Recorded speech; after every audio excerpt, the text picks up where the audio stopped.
Afternoon. I thought I'd do a small video here just describing fruit and how you tell it's ripe. You'd probably think when the fruit hits the floor, that's it, it's good to go.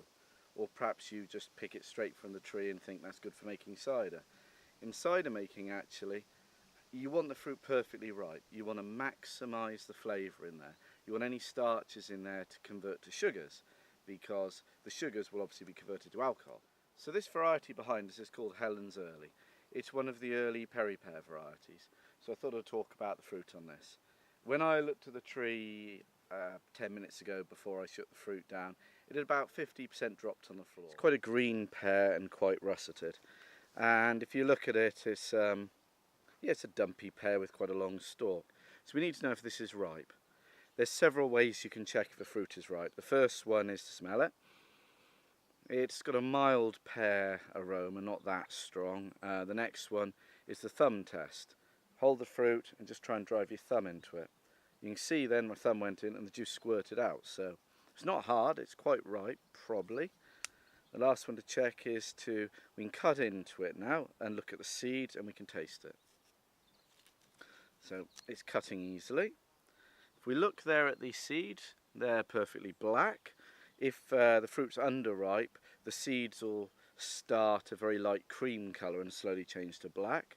And we can taste it as well.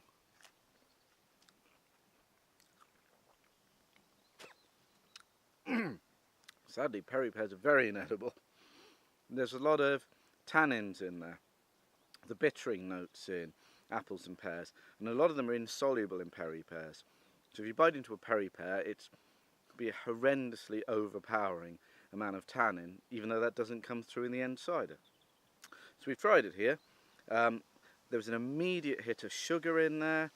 There was a lot of rich pear flavour and a lot of tannin. So it tastes right. Basically, if the fruit is underripe, there's a lot of starches in there that have yet to be converted to sugar. So you bite into it and you won't really taste much. And you won't have the pronounced apple or pear flavours in there.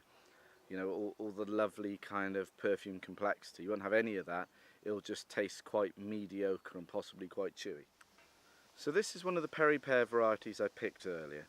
When I came down the orchard today, it was about 90% dropped on the floor and there's about 10% left in the tree. It's called Thorn, this variety.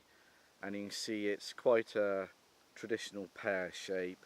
It's quite a yellow fruit and it does have a bit of netting and russeting on it. It feels like an inflated ball that's not fully inflated, if that makes sense.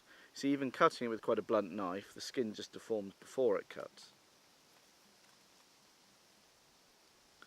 And you can see it's absolutely falling apart inside. And the aroma is wonderful. It's got this wonderful rich pear aroma already. It just smells great, and this is absolutely as ripe as I want it.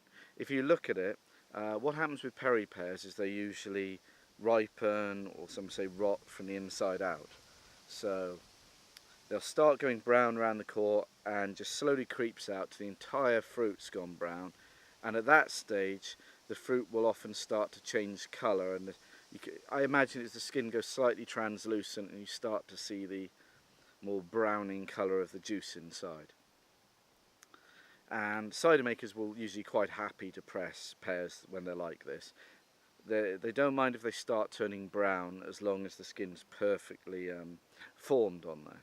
If there's a big cut in there and it's starting to go very dark brown, or there's white fungal blotches on it, they won't press that. That will be discarded. But usually if it's like this, they consider it still fine to press. So this variety here is called potato pear. When I came to the orchard today, the tree had about 40–50% dropped, so I decided I would shake the rest down and pick the rest of the fruit. So we need to have a look at it now and see, is this actually ready to press, or does it need to be stored, tumped for a while to allow to ripen. Now this one here is actually pretty soft, whereas this one's quite hard, but there's several tests we could do to check, as I've said before. So first one is to smell it. So this one here is it's got a more pronounced pear aroma than this one. So this one's definitely feels a lot more ripe. We can press our thumbs into them. See, that is very quickly going in, and in fact the fruit's just breaking. This one here, a lot harder, very hard to drive your thumb in. We can cut them open.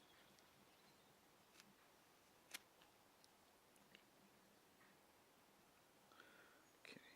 If you look there, you can see they're starting to go black, the pips, but there's still a little bit of brown on there, so it's probably not quite ripe. We can taste it as well.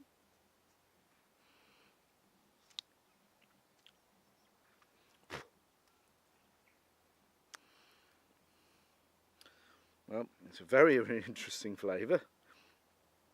There's a lot of sweetness already coming through in that. A lot of sugar, there is some tannins, a little bit of acidity. I say that's probably actually ripe, tasting that. If we cut through the other one, you can see, well, that's ripening from the inside out. The pips in this are black.